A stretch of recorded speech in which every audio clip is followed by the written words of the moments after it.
What's up, guys? My name is Gabe, and welcome back to the Trojan Blade. Welcome back to a brand new video. This is the Notre Dame game preview. Now, you don't need me to tell you why this is an absolutely massive game. So much on the line for both teams. It's a playoff eliminator for the Irish, and as tough as the end of season schedule is for us, it might as well be for USC too.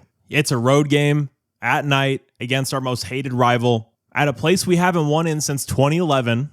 And obviously the narrative around the program that we can't play well on the road, we can't win big games on the road, still is hovering over us. So what a wonderful opportunity to get that monkey off our back. What a wonderful opportunity to ruin Notre Dame's season. And what a wonderful opportunity to finally get a signature road win under Lincoln Riley. So before we go any further, if you guys are enjoying all the videos, please do leave a like and subscribe to the channel if you haven't already. And I do want to shout out my friends at Underdog for sponsoring today's video. So Underdog is your one-stop shop for daily fantasy sports. It's so easy to play, so much fun to play, and you can really multiply your money fast. So all you have to do, head over to Underdog, sign up using my code BLADE, play $5 in lineups, and you are going to get $100 in bonus funds. Again, just play $5, use my code BLADE, and guys, that is $100 in bonus funds that you can put towards your lineups. So this week, my unfortunately yet predictably terrible Cleveland Browns play Preston from Preston's Paradise's Dolphins. It's probably going to be a pretty bad game, but I do think my Browns finally get a win. So my lineup for this week, I have Quinshon Judkins to get higher than 0.5 rushing and receiving touchdowns. I have Dillon Gabriel to have higher than 0.5 passing touchdowns.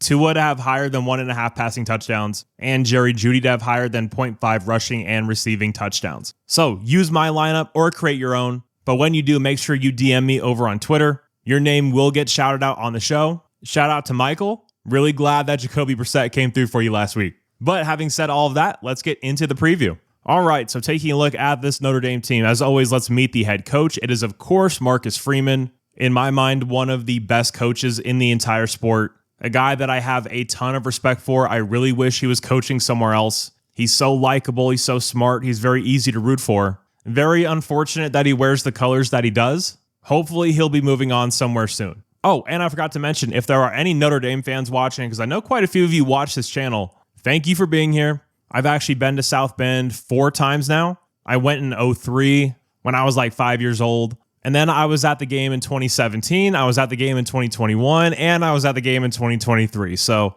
I'm 0 for 3 on my last 3 trips there. Not going to be there this year. But you guys have always been wonderful to me and my dad. Always made it a pleasant experience despite the losses. Got a lot of respect for you guys and your program, and very much looking forward to seeing us take the field against you guys. But talking more about Marcus Freeman and this Irish program at large, I mean, guys, this was a team that was just in the national title game. Like in January, they were playing the Buckeyes for a national title. Crazy to say that out loud, but the coaching job Marcus did after that loss to Northern Illinois was absolutely sensational. But this year's team, it's a much different recipe from what they had last year. They got a new DC and Chris Ash. They have a new quarterback. The offense plays a much different style of game than they did last year with Riley Leonard. And yeah, let's just dive in here and meet the Irish offense. So they are led by CJ Carr. Now, I'm going to put these stat totals up on the screen, but just to give you some context of how well Carr is playing, because we watch Jayden Maiava each and every week. We know the kind of numbers he puts up. We know how efficient he is. So CJ Carr on the year, 66.5 completion percentage, 1,622 yards, 13 touchdowns, 3 picks. Jayden Maiava, 71.9 completion percentage, 1,852 yards, 13 touchdowns, 2 picks. So very similar numbers CJ Carr has been dealing this season. Now, I didn't know what to expect when he did get named the starter, but he has blown away every single expectation I had of him. I mean, this is a legit quarterback. You guys know how high I am on Luke Altmaier. I think CJ Carr is better. The ball placement, the quick release, the easy stroke, the arm strength. This is a quarterback's quarterback. I love the way he plays the game. Very enjoyable watch. And look, this is not a Bryce Underwood situation. He's not going to be overwhelmed by what our defense is doing. Now, if we get home and we're creating pressure, that's a different story. But I don't think we're going to confuse him too often just with the looks we're giving him, no matter how complex we're trying to be. And if there's one area that CJ Carr does struggle in, it is when he's under pressure. When he's under pressure on the year, he's completing just 48% of his passes, 37 total attempts for 300 yards, 2 touchdowns, 1 pick. Now, he is an effective player just against the blitz. He's very smart. He knows how to throw into the blitz. He's not afraid of it. So if you're blitzing just to blitz, he's going to make you pay. You have to create pressure. You have to hit him. You have to be around him, making the pocket messy, or he's going to be dealing all over the field. And this is a guy with his arm. No quadrant of the field is unavailable. He can hit you deep. He can hit you intermediate. He can hit you short. And much like us, this is a Notre Dame team that is very, very good in the screen game. So what does all of this mean from us personnel-wise? Well, if I'm Notre Dame, what I do the entire game is I spread USC's defense out as much as I possibly can. I force their hand. I force D'Anton Lynn to have to play nickel, because if you're taking one of those linebackers off the field, like if Jaden Walker's on the bench and you have true freshman Alex Graham in there playing nickel, that's a big advantage for Notre Dame. So if I'm them, I'm looking to spread out this defense as far as I possibly can, sideline to sideline, and begging USC to play man coverage when they're in that nickel package. But let's move over and talk about the two-headed monster that they have at the running back position. Jeremiah Love, Jadarian Price, two probably top 5 backs in the country, if we're being completely honest. Like, these guys are monsters. So far in the year, Jeremiah Love, 100 carries, 530 yards, 8 touchdowns. Jadarian Price, 63 carries, 422 yards, and 7 touchdowns. Yeah, these guys are really, really tough to stop. They can break tackles. They can house it from anywhere. They're deadly in the passing game. They're very good blockers. Like, these two guys are just simply incredible. Jeremiah Love gets a ton of the hype, and rightfully so. He's an incredible talent. Loves to hurdle people, obviously. We need to be looking out for that so we don't end up on another highlight reel. But Jadarian Price is probably the most underrated running back in the entire country for me. The vision, the explosion. I don't think we're going to stop these two backs. I think we have to limit them. Don't allow them to burst any explosives. And the funny thing here with Notre Dame, because when you think of them, you think tough, physical offensive line, going to grind you out, going to dominate in the run game. This offensive line is a much better pass blocking unit than a run blocking one. Like, Love and Price get contacted at or behind the line of scrimmage a pretty frequent amount of the time. They have to make their magic. They have to break tackles, just like we saw Wayman Jordan do on that big 4th down last week against Michigan. They have to do that pretty frequently in this offense. It's pretty odd to watch an Irish offensive line struggle in short yardage situations against teams like Boise State and NC State. It's very odd, but this offensive line just does not get a very good push. This is an offense that is much more comfortable throwing the ball than running the ball right now. Very interesting. And unlike Notre Dame teams of previous years, they have some serious weapons on the outside. Jordan Faison, Malachi Fields, Will Pauling, Eli Raridan at tight end is a damn good player. Like, they've got dudes, and they're going to spread the ball around. Faison, Raridan, Fields, Pauling, and Jeremiah Love, the halfback, they're all going to get targeted heavily in the passing game. And guys, this is a big play offense. Malachi Fields is averaging 18.8 yards a pop, 18.7 for Will Pauling, 11 for Jeremiah Love, 13 for Jordan Faison, and 17 for Raridan, the tight end. So the secondary is absolutely going to be tested. We have to be sticky in coverage. We have to be physical at the line of scrimmage. Marcellus Williams has been playing better and better each and every week. We're going to need his physicality in this game. This is going to be a lot of guys' first time playing in South Bend. And we've seen it with other USC teams. The moment can get the best of you. We can't have that deer in the headlights look. We have to be ready to go out and play a physical brand of football. We have to stop being such a different team on the road than we are at home. Like, obviously, you're going to be more comfortable at home. You're usually going to play better at home. So not saying we have to be perfect, but we have to put out a better product than we have the last few times we played in South Bend. So overall, with the Trojan defense and the Irish offense, what it's going to come down to, and it's plain and simple, and pretty much every game comes down to this, but in this game, it's particularly important. Our pass rushers simply have to get home. I'm not even saying you have to get sacks, but you have to affect the passer. Tip balls at the line of scrimmage. Hit him right after he throws. Let him feel your presence, dirty the pocket, muddy the picture for him. Do not make this easy on CJ Carr because he will shred you all game long. Just to give you some context of where the Notre Dame offense stands ranks-wise, they're averaging 40 points a game. That's good for number 7 in the country. They're averaging 0.614 points per play, number 4 in the country. 7.2 yards per play, number 6 in the country. 10.5 yards per pass, that's number 6 in the country.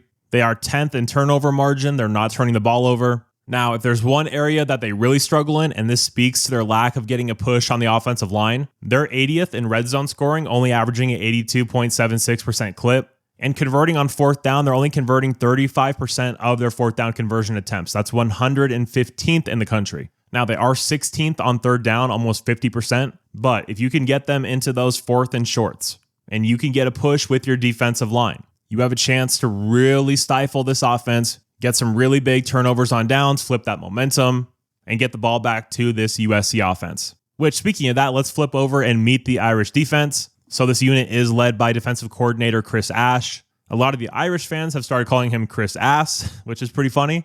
The defense has been a little bit of a struggle for them this year. They have played better in recent weeks against lesser competition. They gave up 27 to Miami and really got abused in the secondary. A&M hung 41 on them. Purdue hung 30 on them. But they only allowed 13 against Arkansas, 7 against Boise, and 7 against NC State as well. So if there's one area that this Irish defense excels in, it's in stopping the run. They're number 22 in opponent yards per rush, only allowing 3.4 yards. And they're number 23 in the country in opponent rushing yards per game, allowing 105.7. So Notre Dame has announced that 2 defensive linemen are going to be out for this game, defensive tackle Gabriel Rubio and edge Logan Thomas. So that's obviously going to help in the run game department. But the 2 stars at linebacker for this team, Drake Bowen is a fantastic player. 31 total tackles, 1 sack. He flies all over the field for them. Very good tackler. And then you have the infamous Kingston Valamuasa, 28 tackles, a half sack, 1 pass defense, 1 pick. We all remember him from his entire recruitment. Really thought he was going to be a Trojan. He is playing very well over there in South Bend. But when you move back to the secondary, particularly at that nickel spot, it is rough for them. You saw them get absolutely torched against Miami. Tony lined up in the slot, much like Mekhi Lemon's going to do, and he tore them a new one. So, Mekhi Lemon's going to be in the slot. Notre Dame is not stupid. They're going to know we're going to be trying to target him heavy. As we saw against Michigan, it doesn't matter if you bracket him. He's still going to find a way to get open. But I wouldn't look for Mekhi Lemon to have as big a game as he did against Michigan. I think that Notre Dame is really going to commit a lot of assets to stopping number 6. So, what does that mean? That means single coverage for a guy like Jacoby Lane, which, as we all know, you throw him the ball up, you give him a chance, he's probably going to make the play, especially in these big primetime games. He lives for moments like that. Is this finally the game we see Tanook Hines produce? But what I think it comes down to, I think the tight ends are going to be targeted heavily and often. Late McCree, Walker Lyons. Is this finally the Joey Olsen breakout game? I'm kidding for the most part. But if they do commit 2, even 3 guys sometimes to stopping Mekhi Lemon, playing bracket coverage, jamming him at the line, doing whatever they can to disrupt our timing, other guys are going to have to step up. This cannot just be the Mekhi Lemon show. In 2021, with that offense, it was Drake London or bust, right? We all knew that. We have enough players in this wide receiver room to hurt them. Their secondary is not even close to what it was last year. Target these corners, and man, our offensive line has to hold up and give Jaden Maiava time to cook. Because I'll be honest, whenever Jaden Maiava breaks the pocket and he starts trying to play make, I get really, really nervous, just like we saw last week against Michigan. He does his best work when he's on time working in the confines of the Lincoln Riley offense. When he gets out and starts trying to freelance, I don't think that's even close to when he's at his best. I want him in the pocket, standing tall, reading the defense, and delivering the ball on time and accurately. So the O-line has to hold up. Jaden has to play with a good head on his shoulders. We saw it with Caleb Williams. He melted down in this game in 2023. He felt the weight of the moment. He felt all the pressure because it was all on his shoulders. Caleb knew that he had to carry that team. Jaden Maiava does not have to do that. He hasn't had to carry us at any point this season because we are a cohesive and in-sync unit. Now, he doesn't have Wayman Jordan. He doesn't have Eli Sanders. The Wayman Jordan one is a massive, massive blow. Not going to sugarcoat that. But King Miller has a chance to announce himself on the national stage, turn himself into a household name overnight. He really blew up after this Michigan game. If he has a semi-similar or hell, even better performance against the Irish, he's going to be one of the most well-known players in the entire country. So our O-line against their D-line is going to be what decides this, as it usually is, right? Trench play is so important. Now, is Elijah Page going to be back, our star left tackle? That is the question I keep getting over and over. I mean, I heard he was going to be back last week, so I don't really know. I keep hearing that he is, but after last week, I'm not going to make any promises. I'm going to say that people inside the building feel optimistic about it, but it's not 100%er. And as good as our offensive line has been, playing on the road in South Bend is a different test than playing Michigan at home. Lincoln Riley called that game last week the way he did for a reason. He's protecting the offensive line, and in turn is protecting Jaden Maiava, not wanting to get him hit. So we need our left tackle back. We need Elijah back very, very badly. He and Tobias on the left side are a dominant run blocking duo. Big General Jean-Ray Reed, he showed on tape against Michigan what I saw during his time at Syracuse, why I was so high on him during the offseason. You have Alani Noah playing the best ball of his career at right guard. And then Justin Tuanu'u is much better at right tackle than he is at left. So the health status for Elijah Page is one of the biggest storylines heading into this game. He was obviously a former Notre Dame commit, so you have that angle of it too. But yeah, I do think we are going to try to send a message on that first drive. So when we come out, if we do take the ball first, look for us to try and silence the crowd, steady run game, screens, RPOs, just like we saw last week against ND. Now we might take a shot. Might try to get Jacoby Lane one-on-one down the field, throw him up a jump ball. Or hell, King Miller might just pop one. But very important we get out to a fast start in this game. You do not want to fall behind on the road against a team like Notre Dame. All right, guys, but now let's get into G's keys, and then we'll do the score prediction. So, key number 1 for the offense, no turnovers. We cannot be fumbling. We cannot be throwing picks. Do not give them any extra possessions. Do not give the crowd that kind of life. Be safe, be smart, be on time, and be in the confines of the offense. And key number 2, target the slot. So if they are going to go one-on-one with Mekhi Lemon in the slot, I'm sure it'll happen a couple of times, and we have to take advantage of it. Their slot players cannot cover Mekhi Lemon. They just simply can't. Because let's be honest, elite cover corners have a really hard time with them. So these guys sure as shit are not going to be able to hang with number 6. And for the defense, contain the running backs. Like I said, you are not going to be able to stop Love and Price. More than likely anyway.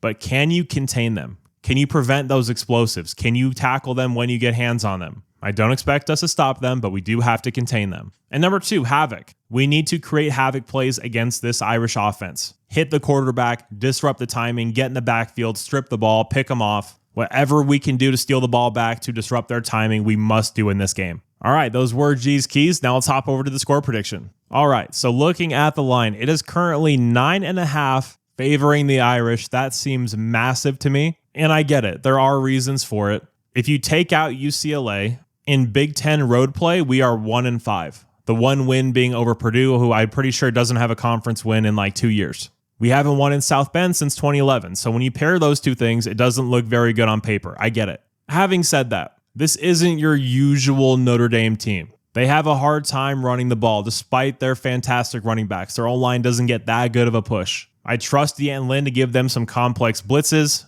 being really creative with his calls. I think we have playmakers on defense this year that we just haven't had the last few years. We have Bishop Fitzgerald. We have a healthy Eric Gentry, knock on wood. We have a Cam Crawford. So I think Jade Mayava is going to keep his composure. He's going to keep his cool. He's going to keep a good head on his shoulders. He's going to play within the confines of the offense. No freelancing, no tomfoolery. Just keep the main thing. Keep it locked in. I think King Miller is going to pop a few big runs because that's just what he does. I think it's going to be pretty high scoring. And I have us winning an instant classic 41-40. So guys, as always, please do let me know your score predictions down below in the comment section. Huge game. Super excited about it. I know that weather can play a factor. I will be talking about that on tomorrow's Trojan Update, assuming that I upload one. But yeah, if you did happen to enjoy the preview, please do leave a like and subscribe to the channel if you haven't already. Really appreciate you guys being here. You're all awesome. And as always, take care and fight on. Beat the Irish.